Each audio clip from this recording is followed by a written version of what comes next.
SSLC ವಿಜ್ಞಾನ ವಿಷಯದ ಭಾಗ 1ರ ಪಠ್ಯಪುಸ್ತಕದ ಮೊದಲ ಪಾಠ ರಾಸಾಯನಿಕ ಕ್ರಿಯೆಗಳು ಮತ್ತು ಸಮೀಕರಣಗಳು ಪಾಠದ ನೋಟ್ಸ್ನ 2ನೇ ಭಾಗದ ವಿಡಿಯೋ. ಸೊ ಯಾರೆಲ್ಲ ಫಸ್ಟ್ ಪಾರ್ಟ್ ನೋಡಿಲ್ಲಲ್ಲ ಅವರು ಫಸ್ಟ್ ಪಾರ್ಟ್ ನೋಡಲೇಬೇಕು, ಅಂದರೆ ಮಾತ್ರ ಈ ಪರಿಕಲ್ಪನೆ ನಿಮಗೆ ಇನ್ನಷ್ಟು ಸರಳವಾಗಿ ಅರ್ಥ ಆಗ್ತದೆ. ಸೊ ದಯಮಾಡಿ ವಿಡಿಯೋನ ಲೈಕ್, ಶೇರ್ ಹಾಗೂ ಸಬ್ಸ್ಕ್ರೈಬ್ ಮಾಡೋದನ್ನು ಮಾತ್ರ ಮರೆಯದಿರಿ ಅಂತ ಹೇಳ್ತಾ, ನಮ್ಮ ಯೂಟ್ಯೂಬ್ ಚಾನಲ್ನಲ್ಲಿ ಎಲ್ಲ ಒಂದು ವಿಷಯಗಳನ್ನು, ನಿಮ್ಮ SSLCಯ ಎಲ್ಲ ವಿಷಯಗಳ ವಿಡಿಯೋಗಳಿದ್ದಾವೆ. ವಿಡಿಯೋದ ಡಿಸ್ಕ್ರಿಪ್ಷನ್ ಬಾಕ್ಸನ್ನು ಒಂದ್ಸರಿ ಚೆಕ್ ಮಾಡಿ. ಸೊ ಖಂಡಿತವಾಗಿ ವಿಡಿಯೋಗಳನ್ನು ನೋಡಿ ಅಂತ ಹೇಳ್ತಾ, 2ನೇ ಭಾಗದ ವಿಡಿಯೋದಲ್ಲಿ ನಾನು ಮುಖ್ಯವಾಗಿ ನಿಮಗೆ ಚರ್ಚೆ ಮಾಡ್ತಕ್ಕಂಥದ್ದು ದ್ವಿತೀಯ ವಿಭಜನ ಕ್ರಿಯೆ, ಸ್ಥಾನಪಲ್ಲಟ ಕ್ರಿಯೆ, ದ್ವಿಸ್ಥಾನಪಲ್ಲಟ ಕ್ರಿಯೆ, ಉತ್ಕರ್ಷಣ ಮತ್ತು ಅಪಕರ್ಷಣ, ಸಂಕ್ಷಾರಣ ಮತ್ತು ಕುಮುಟುವಿಕೆ. ಸೊ ಮೊದಲಿಗೆ ನೋಡೋಣ ದ್ವಿತೀಯ ವಿಭಜನ ಕ್ರಿಯೆ. ವಿಭಜನ ಕ್ರಿಯೆಯನ್ನು ಬೆಳಕು ಹಾಯಿಸುವುದರ ಮೂಲಕ ನಡೆಸಿದರೆ ಅದನ್ನು ದ್ವಿತೀಯ ವಿಭಜನ ಕ್ರಿಯೆ ಅಂತ ಕರಿತೀವಿ. ಒಂದು ಉದಾಹರಣೆ, ಬಿಳಿ ಬಣ್ಣದ ಬೆಳ್ಳಿಯ ಕ್ಲೋರೈಡನ್ನು ಸೂರ್ಯನ ಬೆಳಕಿನಲ್ಲಿ ಕಂದು ಬಣ್ಣಕ್ಕೆ ತಿರುಗ್ತದೆ. ಇಲ್ಲಿ ಬೆಳಕು ಬೆಳ್ಳಿಯ ಕ್ಲೋರೈಡನ್ನು ಬೆಳ್ಳಿ ಮತ್ತು ಕ್ಲೋರಿನ್ ಆಗಿ ವಿಭಜನೆ ಮಾಡ್ತದೆ. ಇದನ್ನೇ ಒಂದು ಸಮೀಕರಣದಲ್ಲಿ ಬರಿಬೋದು. 2AgClS ಸೂರ್ಯನ ಬೆಳಕನ್ನು ಹಾಯಿಸಿದಾಗ it use 2AgS plus Cl2G ಅಂತಕ್ಕಂಥದ್ದು ಆಗ್ತದೆ. ಇದೇ ರೀತಿ ಬೆಳ್ಳಿಯ ಬ್ರೋಮೈಡ್ ಬೆಳಕಿನಿಂದ ಬೆಳ್ಳಿ ಮತ್ತು ಬ್ರೋಮಿನ್ ಆಗಿ ವಿಭಜನೆ ಆಗ್ತದೆ. 2BgArS ಸೂರ್ಯನ ಬೆಳಕು it use 2AgS plus Br2G. ಈ ಮೇಲಿನ ಕ್ರಿಯೆಗಳನ್ನು ಕಪ್ಪು ಬಿಳುಪು ಛಾಯಾಗ್ರಹಣದಲ್ಲಿ ಬಳಸ್ತಾರೆ. ವಿಭಜನಾ ಕ್ರಿಯೆಯಲ್ಲಿ ಪ್ರತಿವರ್ತಕಗಳನ್ನು ಒಡೆಯಲು ಉಷ್ಣ, ಬೆಳಕು ಅಥವಾ ವಿದ್ಯುತ್ ಶಕ್ತಿ ಹೀಗೆ ಯಾವುದಾದರೊಂದು ರೂಪದ ಶಕ್ತಿ ಅಗತ್ಯ ಇದೆ. ಯಾವ ಕ್ರಿಯೆಯಲ್ಲಿ ಶಕ್ತಿಯ ಹೀರಿಕೆಯಾಗುತ್ತದೆಯೋ ಅಂತಹ ಕ್ರಿಯೆಗಳನ್ನು ಅಂತರುಷ್ಣಕ ಕ್ರಿಯೆ ಅಂತ ಕರಿತೀವಿ. ಈ ಡೆಫಿನಿಷನ್ ಮೋಸ್ಟ್ ಇಂಪಾರ್ಟೆಂಟ್ ಇದೆ. ಯಾವ ಕ್ರಿಯೆಯಲ್ಲಿ ಶಕ್ತಿಯ ಹೀರಿಕೆಯಾಗ್ತದಲ್ಲೋ ಅದನ್ನು ಅಂತರುಷ್ಣಕ ಕ್ರಿಯೆ ಅಂತಲೇ ಕರಿತೀವಿ. ಇನ್ನು ಸ್ಥಾನಪಲ್ಲಟ ಕ್ರಿಯೆ, ಇಲ್ಲೇನಿದೆ ಅಂತಂದರೆ ಸ್ಥಾನಪಲ್ಲಟ ಕ್ರಿಯೆಯಲ್ಲಿ ಹೆಚ್ಚು ಕ್ರಿಯಾಪಟು ಧಾತು ಕಡಿಮೆ ಕ್ರಿಯಾಪಟು ಧಾತುವನ್ನು ಅದರ ಸಂಯುಕ್ತದಿಂದ ಸ್ಥಾನಪಲ್ಲಟಗೊಳಿಸ್ತಕ್ಕಂಥ ಕ್ರಿಯೆಗೆ ನಾವು ಸ್ಥಾನಪಲ್ಲಟ ಕ್ರಿಯೆ ಅಂತ ಕರಿತೀವಿ. ಸೊ ಇದಕ್ಕೊಂದು ಉದಾಹರಣೆ ಕೊಡಬಹುದು. ಕಬ್ಬಿಣದ ಮೊಳೆಯನ್ನು ನೀಲಿ ಬಣ್ಣದ ತಾಮ್ರದ ಸಲ್ಫೇಟ್ ದ್ರಾವಣದಲ್ಲಿ ಮುಳುಗಿಸಿದಾಗ ಸ್ವಲ್ಪ ಸಮಯದ ನಂತರ ಕಬ್ಬಿಣದ ಮೊಳೆ ಕಂದು ಬಣ್ಣಕ್ಕೆ ತಿರುಗ್ತದೆ ಮತ್ತು ತಾಮ್ರದ ಸಲ್ಫೇಟ್ನ ನೀಲಿ ಬಣ್ಣ ಮಾಸ್ತದೆ. ಇದಕ್ಕೆ ಕಾರಣ ಕಬ್ಬಿಣ ಹೆಚ್ಚು ಕ್ರಿಯಾಪಟು ಧಾತುವಾಗಿದ್ದು ಕಡಿಮೆ ಕ್ರಿಯಾಪಟುವಾದ ತಾಮ್ರವನ್ನು ತಾಮ್ರದ ಸಲ್ಫೇಟ್ನಿಂದ ಸ್ಥಾನಪಲ್ಲಟಗೊಳಿಸ್ತದೆ. ಇದನ್ನೇ ಸಮೀಕರಣದಲ್ಲಿ ಬರೆದಾಗ FeS plus CuSO4Aq it gives FeSO4Aq plus CuS. ಇನ್ನೊಂದು ಉದಾಹರಣೆ, ಹೆಚ್ಚು ಕ್ರಿಯಾಪಟುವಾದ ಸತು ಕಡಿಮೆ ಕ್ರಿಯಾಪಟುವಾದ ತಾಮ್ರವನ್ನು ತಾಮ್ರದ ಸಲ್ಫೇಟ್ನಿಂದ ಸ್ಥಾನಪಲ್ಲಟಗೊಳಿಸ್ತದೆ. ZnS plus CuSO4Aq it gives ZnSO4Aq plus CuS ಅಂತಕ್ಕಂಥದ್ದು ಬರ್ತದೆ. ಉದಾಹರಣೆ 3, ಹೆಚ್ಚು ಕ್ರಿಯಾಪಟುವಾದ ಸೀಸವು ಕಡಿಮೆ ಕ್ರಿಯಾಪಟುವಾದ ತಾಮ್ರವನ್ನು ತಾಮ್ರದ ಕ್ಲೋರೈಡ್ನಿಂದ ಸ್ಥಾನಪಲ್ಲಟಗೊಳಿಸ್ತದೆ. PbS plus CuCl it gives PbCl2Cu ಅಂತಕ್ಕದ್ದನ್ನು ಬರಿಬೋದು. ಇನ್ನು ದ್ವಿಸ್ಥಾನಪಲ್ಲಟ ಕ್ರಿಯೆ ಅಂತ ಕರೀತಾರೆ, ಡಬಲ್ ಡಿಸ್ಪ್ಲೇಸ್ಮೆಂಟ್ ಆಕ್ಷನ್ ಅಂತ ಕರೀತಾರೆ. ಸೊ ಇಲ್ಲಿ ಏನದ ಅಂದ್ರೆ ಯಾವ ಕ್ರಿಯೆಯಲ್ಲಿ ಪ್ರತಿವರ್ತಕಗಳ ನಡುವೆ ಅಯಾನುಗಳ ವಿನಿಮಯ ನಡೀತದಲ್ಲ ಅಂಥ ಕ್ರಿಯೆಯನ್ನು ದ್ವಿಸ್ಥಾನಪಲ್ಲಟ ಕ್ರಿಯೆ ಅಂತ ಕರಿತೀವಿ. ಇದಕ್ಕೆ ಬೆಸ್ಟ್ ಎಕ್ಸಾಂಪಲ್ ಪ್ರಕ್ಷೇಪಣ ಕ್ರಿಯೆ. ಅಂದರೆ ಜಲ ವಿಲೀನಗೊಳ್ಳದ ಪ್ರಕ್ಷೇಪವನ್ನು ಉತ್ಪತ್ತಿ ಮಾಡ್ತಕ್ಕಂಥ ಯಾವುದೇ ಕ್ರಿಯೆಗೆ ಪ್ರಕ್ಷೇಪಣ ಕ್ರಿಯೆ ಅಂತ ಕರೀತಾರೆ. ನೆನಪಿಟ್ಕೊಡ್ರಿ, ಪ್ರಕ್ಷೇಪಣಗಳು ವಿಲೀನಗೊಳ್ಳದ ಲವಣಗಳೇ ಆಗಿರ್ತವೆ.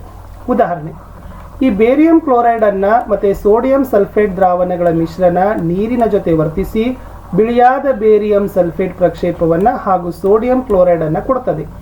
ಇದನ್ನೇ ಸಮೀಕರಣದಲ್ಲಿ ಬರೆದಾಗ Na2SO4 plus BaCl2 it gives BaSO4 plus 2NaCl ಅಂತ ಆಗ್ತದೆ. ಇಲ್ಲಿ ಬೇರಿಯಂ ಸಲ್ಫೇಟ್ ಎಂಬ ಬಿಳಿಯ ಪ್ರಕ್ಷೇಪ SO2 ಮೈನಸ್ ಮತ್ತು Ba+2ಗಳ ಕ್ರಿಯೆಯಿಂದ ಉಂಟಾಗ್ತದೆ. ಅಂದರೆ ಉಂಟಾದ ಇನ್ನೊಂದು ಉತ್ಪನ್ನವಾದ ಸೋಡಿಯಂ ಕ್ಲೋರೈಡ್ ದ್ರಾವಣದಲ್ಲೇ ಉಳಿದುಕೊಳ್ತದೆ. 2ನೇ ಉದಾಹರಣೆ ಕೊಡ್ಬೋದು. ಸೀಸದ ನೈಟ್ರೇಟ್ ಮತ್ತು ಪೊಟ್ಯಾಸಿಯಂ ಅಯೋಡೈಡ್ ದ್ರಾವಣಗಳು ವರ್ತಿಸಿ ಹಳದಿ ಬಣ್ಣದ ಸೀಸದ ಅಯೋಡೈಡ್ ಪ್ರಕ್ಷೇಪವನ್ನು ಹಾಗೂ ಪೊಟ್ಯಾಸಿಯಂ ನೈಟ್ರೇಟ್ಗಳನ್ನು ಕೊಡ್ತವೆ. PbNO3 twice plus 2Kl PbL2 plus 2KnO3 ಅಂತ ಆಗ್ತದೆ. ಇನ್ನು ಉತ್ಕರ್ಷಣ ಕ್ರಿಯೆಯಲ್ಲಿ ವಸ್ತುವೊಂದು ಆಕ್ಸಿಜನ್ ಪಡೆದುಕೊಂಡರೆ ಅಥವಾ ಹೈಡ್ರೋಜನ್ ಕಳೆದುಕೊಂಡರೆ ಅದನ್ನು ಉತ್ಕರ್ಷಣ ಕ್ರಿಯೆ ಅಂತ ಕರಿತೀವಿ.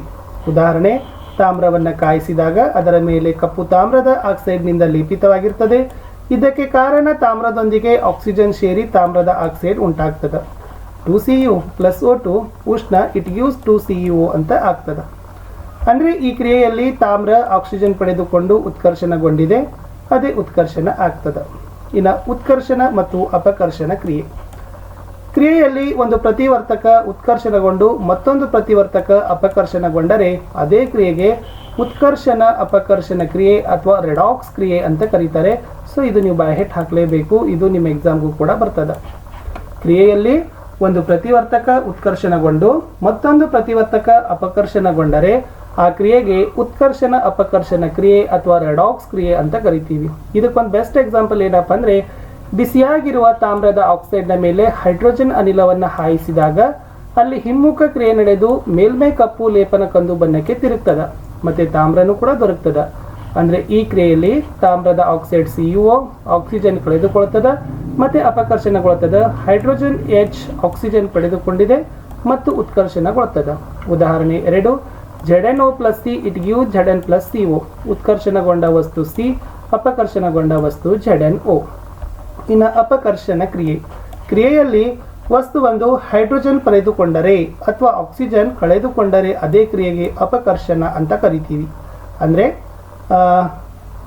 ಒಂದು ಕ್ರಿಯೆ ನಡೆದಾಗ ಅದರಲ್ಲಿ ಹೈಡ್ರೋಜನ್ ಪಡೆದುಕೊಳ್ಬೇಕು ಅಥವಾ ಆಕ್ಸಿಜನ್ ಕಳೆದುಕೊಳ್ಬೇಕು, ಅದೇ ಅಪಕರ್ಷಣ ಕ್ರಿಯೆ. ಇನ್ನು ಮೋಸ್ಟ್ ಇಂಪಾರ್ಟೆಂಟ್ ನೋಡೋದಾದರೆ ಇಲ್ಲಿ ಸಂಕ್ಷಾರಣ ಅಂತ ಒಂದು ಬರ್ತದೆ. ಅಂದರೆ ಈ ದೈನಂದಿನ ಜೀವನದಲ್ಲಿ ಉತ್ಕರ್ಷಣ ಕ್ರಿಯೆಗಳ ಪರಿಣಾಮಗಳಲ್ಲಿ ಒಂದು ಸಂಕ್ಷಾರಣ ಬರ್ತದೆ, ಇನ್ನೊಂದು ಕುಮುಟುವಿಕೆ ಅಂತ ಬರ್ತದೆ. ಇಲ್ಲಿ ಸಂಕ್ಷಾರಣ ಅಂದ್ರೆ ಲೋಹ ತನ್ನ ಸುತ್ತಲಿನ ವಸ್ತುಗಳಾದ ತೇವಾಂಶ, ಆಮ್ಲಗಳು ಇತ್ಯಾದಿಗಳಿಂದ ಆಕ್ರಮಿಸಲ್ಪಟ್ಟಾಗ ಅದು ಸಂಕ್ಷಾರಣಕ್ಕೊಳಗಾಗಿದೆ ಅಂತ ಹೇಳ್ತೀವಿ. ಈ ಪ್ರಕ್ರಿಯೆಗೆ ಸಂಕ್ಷಾರಣ ಅಂತ ಕರಿತೀವಿ. ನೋಡಿ, ಕಬ್ಬಿಣದಲ್ಲಿ ಸಂಕ್ಷಾರಣ ಹೇಗಿದೆ ಅಂದರೆ, ಕಬ್ಬಿಣ ಕೆಲ ಕಾಲ ಹಾಗೇ ಬಿಟ್ಟಾಗ ಅದು ಕೆಂಪು ಮಿಶ್ರಿತ ಕಂದು ಬಣ್ಣದ ಲೇಪನ ಬರ್ತದೆ. ಇದೇ ಪ್ರಕ್ರಿಯೆಗೆ ನಾವು ತುಕ್ಕು ಹಿಡಿಯೋದು ಅಂತ ಕರಿತೀವಿ. ಅಂದರೆ ತಾಮ್ರ ಮತ್ತು ಬೆಳ್ಳಿಯಲ್ಲಿ ಸಂಕ್ಷಾರಣ ಹೇಗಿದೆ ಅಂದರೆ, ಬೆಳ್ಳಿಯ ಮೇಲೆ ಉಂಟಾಗುವ ಕಪ್ಪು ಲೇಪನ ಮತ್ತು ತಾಮ್ರದ ಮೇಲೆ ಉಂಟಾಗುವ ಹಸಿರು ಲೇಪನಗಳೇ ಸಂಕ್ಷಾರಣದಿಂದ ಆಗಿರ್ತದೆ. ಹಾಗಾದರೆ ಸಂಕ್ಷಾರಣದ ಪರಿಣಾಮಗಳು ಏನು? ಈ ಸಂಕ್ಷಾರಣ ಅಂತಕ್ಕಂಥದ್ದು ಕಾರಿನ ಕವಚ, ಸೇತುವೆಗಳು, ಕಬ್ಬಿಣದ ಹಳಿಗಳು, ಹಡಗುಗಳು ಮತ್ತು ಲೋಹಗಳಿಂದ ಮಾಡಲ್ಪಟ್ಟ ಎಲ್ಲ ವಸ್ತುಗಳು, ವಿಶೇಷವಾಗಿ ಕಬ್ಬಿಣದ ವಸ್ತುಗಳಿಗೆ ಹಾನಿಯನ್ನು ಉಂಟು ಮಾಡ್ತವೆ. ಆಮೇಲೆ ಹಾನಿಗೊಂಡ ಕಬ್ಬಿಣವನ್ನು ಬದಲಾಯಿಸಲು ಅಪಾರ ಪ್ರಮಾಣದ ಹಣವನ್ನು ನಾವು ಖರ್ಚು ಮಾಡಬೇಕಾಗ್ತದೆ. ಕುಮುಟುವಿಕೆ ವೆರಿ ಮೋಸ್ಟ್ ಇಂಪಾರ್ಟೆಂಟ್. ಕೊಬ್ಬು ಮತ್ತು ಎಣ್ಣೆ ಪದಾರ್ಥಗಳನ್ನು ಗಾಳಿಗೆ ತೆರೆದಿಟ್ಟಾಗ ಅವು ಉತ್ಕರ್ಷಣಗೊಳ್ತವೆ. ಇದೇ ಪ್ರಕ್ರಿಯೆಗೆ ಕುಮುಟುವಿಕೆ ಅಂತ ಕರಿತೀವಿ. ಈ ಕುಮುಟುವಿಕೆಯಿಂದ ಪದಾರ್ಥಗಳು ತಮ್ಮ ರುಚಿ ಮತ್ತು ವಾಸನೆಯನ್ನು ಬದಲಿಸ್ತವೆ. ಹಾಗಾದರೆ ಕುಮುಟುವಿಕೆಯನ್ನು ತಡೆಗಟ್ಟಲಿಕ್ಕೆ ಯಾವ ಪದ್ಧತಿಗಳು ಇದಾವೆ? ಒಂದನೇದು ಏನಪ್ಪಾ ಅಂದ್ರೆ, ಈ ಕೊಬ್ಬು ಮತ್ತು ಎಣ್ಣೆಯನ್ನು ಹೊಂದಿರುವ ವಸ್ತುಗಳಿಗೆ ಪ್ರತಿ ಉತ್ಕರ್ಷಕ ವಸ್ತುಗಳನ್ನು ಸೇರಿಸಬೇಕು. ಎರಡನೇದು, ಆಹಾರ ಪದಾರ್ಥಗಳನ್ನು ಗಾಳಿ ಪ್ರವೇಶಿಸದ ಸಂಗ್ರಾಹಕಗಳಲ್ಲಿ ಶೇಖರಿಸಿರಬೇಕು. ಮೂರನೇದು, ಆಹಾರ ಪೊಟ್ಟಣಗಳಲ್ಲಿ ನೈಟ್ರೋಜನ್ ಅನಿಲವನ್ನು ತುಂಬಬೇಕು. ಇಷ್ಟು ಮೂರು ಮಾಡಿದರೆ ನಾವೇನು ಮಾಡ್ಬೋದು? ಕುಮುಟುವಿಕೆಯನ್ನು ತಡೆಗಟ್ಟಬಹುದು. ಸೊ ಇಷ್ಟು ಸರಳವಾಗಿರ್ತಕ್ಕಂಥ ಎರಡನೇ ಪಾಠದ ನೋಟ್ಸ್ ಇತ್ತು. ಸೊ ಕನ್ಸೆಪ್ಟ್ ಕ್ಲಿಯರ್ ಆಗ್ತದೆ, ಪದೇ ಪದೇ ನೋಡಿದ್ರಂತೂ ಕೂಡ ಪರ್ಫೆಕ್ಟ್ ಆಗೇ ಆಗ್ತದೆ. ಸಿಗ್ತೀನಿ ಎರಡನೇ ಪಾಠದಲ್ಲಿ. ವಿಡಿಯೋನ ಲೈಕ್, ಶೇರ್ ಹಾಗೂ